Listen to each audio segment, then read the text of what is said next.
All right. Um, so I wanted to do a quick video, maybe not so quick actually, maybe 15 minutes, 20 minutes, I don't know, about DAPs and different options, different sizes, and different compatibility with lifestyle choices, etc.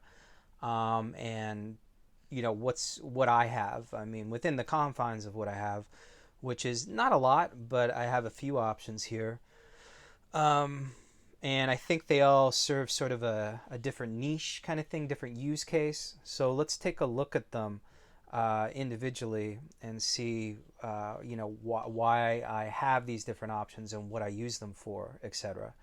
Um, Now, originally I was using my phone. I've recently switched to an iPhone 12 mini within the last few months after it came out.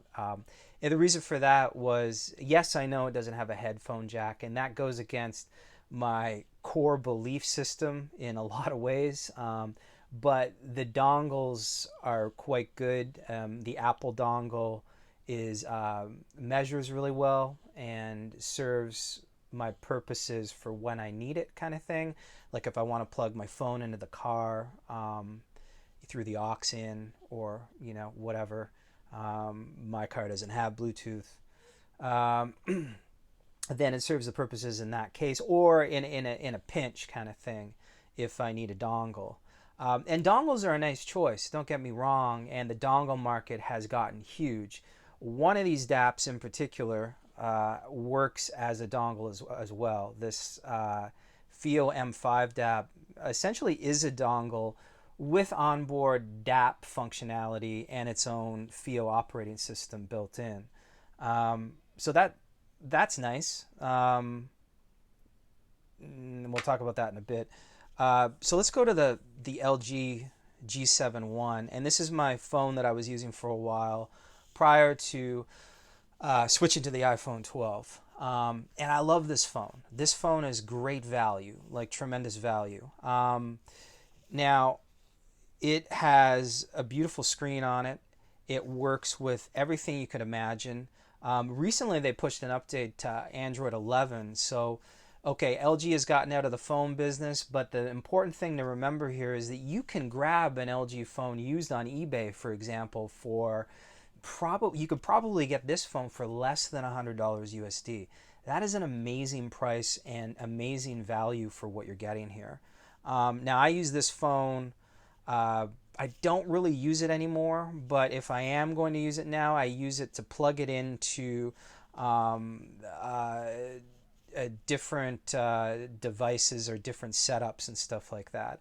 If I need to use it, I'll use it as to plug it directly into an amp, for example, and because I know that it has really good sound on board. And I think this is running the ESS quad core 9018s, I want to say. I'm not sure what exact DAC model it is, but highly regarded, measures great. If you go to Audio Science Review, this is a great measuring device in terms of its audio performance, and it sounds pretty good.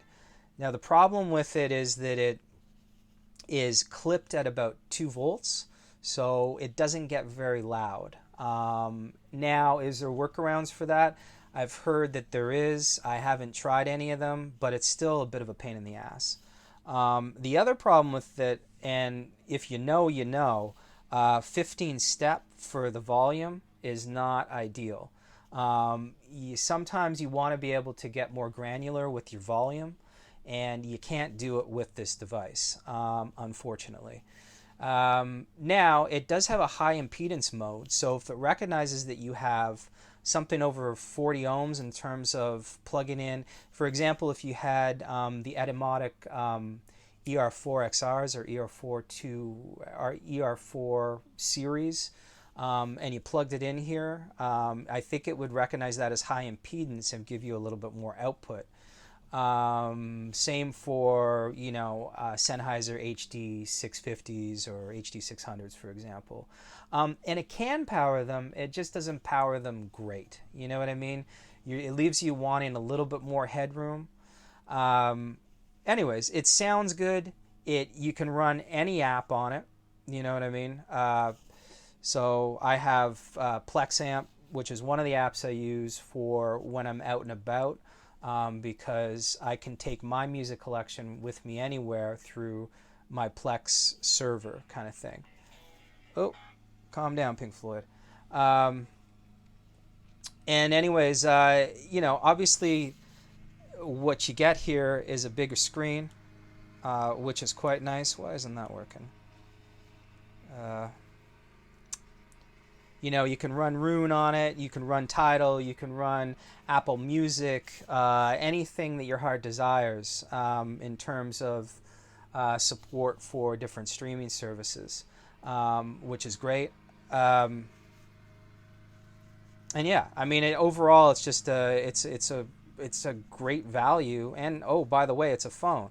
You know, highly recommended. There's nothing wrong with it, except that it's quite large.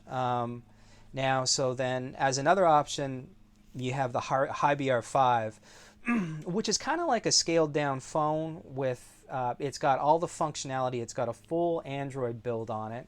Now, Hiby R5 in this case is running Android 8.1. And again, you have Android 11 on the LG G7.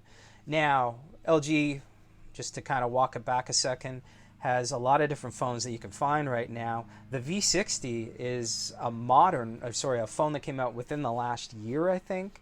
That phone is amazing, and if you can find that, phone for under $300 or whatever, and you're looking for a phone with a headphone jack, and that's your use case, certainly pick one of those up. By all intents and purposes, the thing's probably awesome. Then again, I haven't had it, but based on my experience with the G7, I can say pretty confidently that it probably is awesome. The Hiby R5, this is the Saber model, by the way, and you can tell because it's got the S on it. Effectively, there's no other differences in terms of looks between the regular R5 and this, other than the Saber model, which, by the way, doesn't mean that it's an ESS Saber DAC. It's actually, this is running Duo Cirrus Logic chips, I believe. It sounds really good. Oh, I got an exception error there.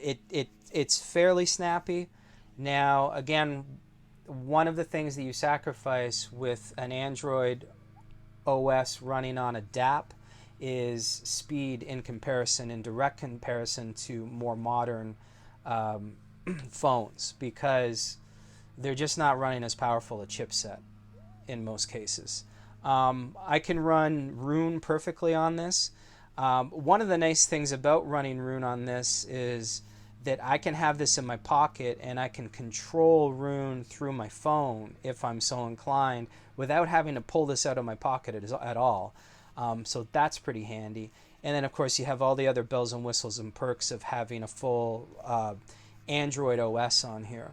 Other things, it's got MSEB, which is the Magic 8-Ball tuning built into it. And this tuning runs at the OS level for the Magic 8-Ball. So if you want to change the temperatures and bass extension and note thickness and overtones and sibilance and air and things like that, and this actually works quite well. Now, I don't like to mess with it too much. If I do, I just tweak a little bit. But it does work very well, and if you're into EQ, then certainly this is something that has value in the confines of your app here, your Hiby app. And pretty cool of Hiby, by the way.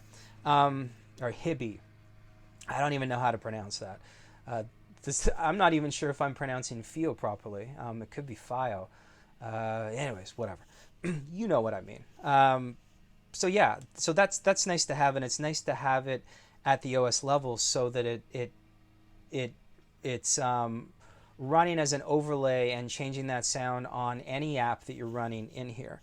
It supports MQA. Say what you will about MQA, but if you know, you know, and if you use it, you use it. Now, again, there's a lot of controversy right now with MQA. I'll say this. MQA is not a codec. So comparing MQA to FLAC is not really the right thing to think about. I think MQA can sound very good. I know I have heard MQA albums that sound excellent. Some of the older Motown stuff sounds amazing. So it really depends. Maybe it depends more on the master than it does on the actual MQA. But I can say confidently that I'm a Tidal user and I will continue to be, and I like MQA. But that's just my stance. A lot of controversy. Don't want to get into the whole Golden Sound video shit. His video is quite thorough. Whether or not it's fully applicable, I am not an engineer. I can't say. Ask Bob Stewart, I think his name is, and he would say no. But then again, he has a vested interest in MQA because he's the founder. So there's that. I don't know. Whatever. Point is, that's for another video, I think. For today's point, this has 8 times unfolding built into it. It has a 4.4 balanced. This thing is powerful. It is about the same weight as the phone, so you got to factor that in. But it is quite a bit smaller, so the overall size may be more portable. Now, when it comes to running and stuff like that, I don't love it. Because again, it's heavy. And so when I'm going for a walk with my dog, or going for a jog with my dog, then I would grab one of these smaller DAPs and take that with me. Yeah, so there's that too. Now, again, it sounds great. The difference between sound in some of these is marginal. The M5 is technically the worst sounding, but again, the M5 to me sounds very similar to the Ear Studio 100, which I mean is probably makes sense. It's running a similar DAP architecture. I think it might be running the actual same chip, the AK4377, I think, one of the AKM chips, lower range ones. I mean, honestly, I would say that these guys probably, one of them might do something a little bit better than the other, but they're on par with one another. They're both running dual core chips. This one's running the 9218P, I think, ESS chips. It has power up to 190 milliwatts times 2, and this thing can go up to 1,000 milliwatts in balance mode in high gain, which is incredible. So if you are concerned about being able to, if you have a use case where you want to use full-size headphones and you're looking for a smaller form factor, then this is probably the DAP for you. I would heavily recommend using this one. And it's a good price. I mean, this thing is significantly cheaper than FiiO's offerings. I don't have FiiO's M11 or M11 Pro or the new M11 Pro 2 or whatever it's called. I don't think anyone has that one yet, but that just came out. Now, there's a couple of quirks about it.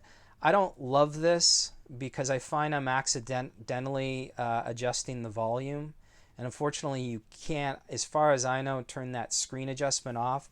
I'd rather be able to use the volume controls on the side only, or have that choice at least, so I'm not putting it on blast by accident, which I've done a couple times, and that can hurt your ears pretty quickly.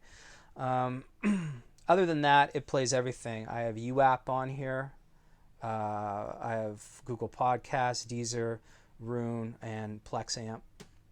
And oops, hit my, and everything runs great.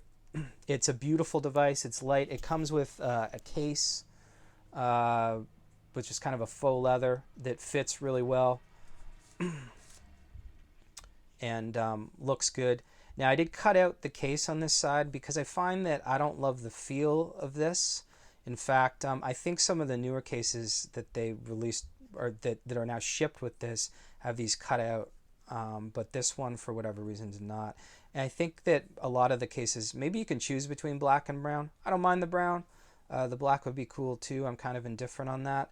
But the case does offer pretty good protection. And the only issue with it is that I wish it didn't slide out so easily. I find that this has been slidden out because of the way that it fits in your pocket. You'll usually have it down like that. And I have, basically I've painted over it, but there was a little chip here from it hitting my cement floor when I was doing some strength training in my basement that's unfinished. But yeah, whatever. Minor gripes. Great device, great value. Next, so the smaller devices. This is the Hidizs, AP80 Pro. This is the Pro model with balanced, the 2.5 millimeter balanced. Now, probably not ideal nowadays. More people have switched to 4.4, but you can get an adapter for cheap. Not a big deal. Excellent build. The OS is kind of hit or miss. I wish I could get that to come in better. But anyways, the problem with it is, well, I have one major gripe with both of these.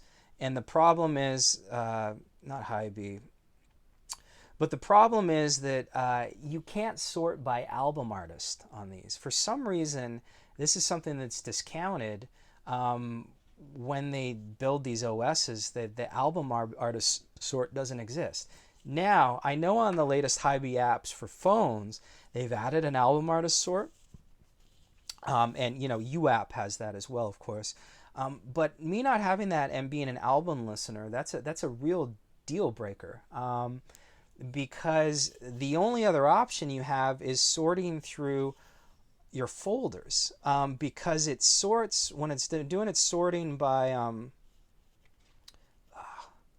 the other thing about these things is that the screen can be the touch can be somewhat finicky. If you sort by artists, which is what you can do, the problem is, we'll take Aesop Rock here as an example, since he's at the top of the A's here. Any album artist, any songs that he's done with other artists on his album are sorted out. So if you go to the main album, those songs are suddenly missing from your list in the album because they're sorted out as different artists, Aesop Rock and LP or whoever, you know what I mean? And that sucks. That's annoying if you're an album listener. It's annoying beyond reason. And unfortunately, it's not something that's thought about when it comes to developing these different apps or different OSs as they are. So that's really disappointing. Other than that, this thing's really small. It has a little step counter built in. You can do all the things that you would expect to be able to do on it. Boy, I really picked a great day to do this video because I have someone mowing the lawn outside right now. What a pain in the ass. Anyways, sorry about that. And yeah, I mean, it's good. It's fine. There's another thing that, well, it does have a built-in equalizer, which is cool. And that is something that you can invoke if you're into EQ. The other thing about it is I find myself often changing the playback order, so I'll accidentally hit 1 and it will repeat the song again. I kind of wish that option wasn't available so easily, so that you could accidentally touch it. Now, what's the difference between these two? Well, size is the difference for the most part. I mean, this thing is not much bigger than the size of an Apple Watch face, really. So it's really small. It just disappears in your pocket. So if you're going for runs and stuff like that, this is great. This is slightly larger, but still small enough that it sort of disappears. But this one is far more powerful. This is 190 milliwatts times 2, I believe, out of the balanced output. And this guy caps out at 42 milliwatts. Now, this does sound better than this, but it's not a night and day difference. It is better. but it's not going to blow your socks off. Anyways, this guy's a little bit warmer. This guy's a little bit more clinical. Maybe that's that ESS glare kicking in that you hear about. I don't know. Could be not. You know, I don't know. I think they both have their value. This is sort of a middle of the pack between this and I mean, it kind of offers the power of this, but it's not really that close. But it can power full size headphones, and this guy probably can't do it very well. So yeah, I mean, whatever. It's good. It's great. It's the other nice thing about these that is not ever really talked about is that if you have a headphone plugged in, they're light enough that if you drop this out of your pocket, your headphone keeps it from hitting the ground. Especially if they go around ear, like if you're wearing over ear IEMs kind of thing, then it does put strain on your cable. But if your cables aren't that expensive, and a lot of people swap out cables anyways, and if you have 2-pin and MMCX connectors on your IEM, then it's not really going to matter that much if you break that cable. It's better than that you don't break your DAP. And because these are light enough, when they fall out of your pocket, especially this one, it's not going to hit the floor. And that's pretty cool. It's another way of thinking, well, maybe I don't need a case for that. And I don't rock either of these with the case. This guy, on the other hand, will take my ears with it because it's just that heavy. Yeah. So anyways, yeah. So there's that to think about too. Now, the other use case for this is FiiO has these OTG cables that you can get you can obviously get a USB-C to USB-C. Those are pretty easy to come by. But they have M5 certified ones for iPhone. So another thing you can do with this, because it comes with a clip-on case, a clear plastic case, is that you can clip it on to the back of your iPhone, for example, and use this as sort of a dual purpose thing. So you can use it as a DAC, like directly clipped in, or directly plugged in through Lightning, through the OTG cable, and that's going to sound a little bit better than AAC. Although Apple's version of AAC, that codec is actually quite good and sounds pretty good. A lot better than Android for some strange reason. But, so I mean, you can run it both ways. You can have a wireless Bluetooth dongle. You can run it as a DAC. And, yeah, and you can run it as a wireless dongle. So yeah, so this is Bluetooth receiver. You can enable that right on the device. You want to enable Bluetooth receiver, and then boom, suddenly it becomes a Bluetooth receiver. I also like that it has this little 1.54 inch screen. This is actually much nicer and easier to use than the ES100. The Ear Studio has a great app, but I like having everything on the device for some reason. Now, the other thing about this thing is that the Bluetooth receiver has a virtually indistinguishable delay. This guy has more of a delay for some reason. Now, maybe it is the Hiby OSs, because I also have a delay on the R5, but there is a slight delay that throws the voices off and stuff like that if you're watching YouTube videos. Whereas with this, I'm not catching a delay at all, as with the ES100 Ear Studio dongle. They both don't have a delay. Now, that is what it is. I haven't done a lot of research into that, but it is pretty cool. So if you wanted an all-in-one device that you could put like 1 or 2 terabytes of storage, I think I have a 256 in there right now and a 512 in this one, but it can go up to 1 terabyte. You could put your entire music collection on here theoretically. You can attach it to your iPhone and have a much better sounding out than your typical Apple dongle. Do I have an Apple dongle on here somewhere? No. Oh, right. I'm using it to record this video. Yeah, but anyways, there's that too. I mean, so they each have pluses, advantages, and disadvantages. But the most all around, ironically enough, is probably the cheapest because it has such a friendly form factor that's light and just disappears in your pocket. You can store your entire music collection on it. You can use it in a multifunctional way, a little bit better than the rest of them. And it goes for about $100 USD. It sounds really good. So the weird thing about this is, why is it not talked about more? Everyone talks about the Qdelix and the Ear Studio, but they never mention the M5, which is this the M5? Whatever this thing is. I'm trying to think. Yeah, I think it is the M5. And they should, because this thing offers a couple of different use cases that your typical DAC dongle does not. You know what I mean? So I love this. And if they make a better one and they keep the form factor, hopefully they will, then I would buy that too.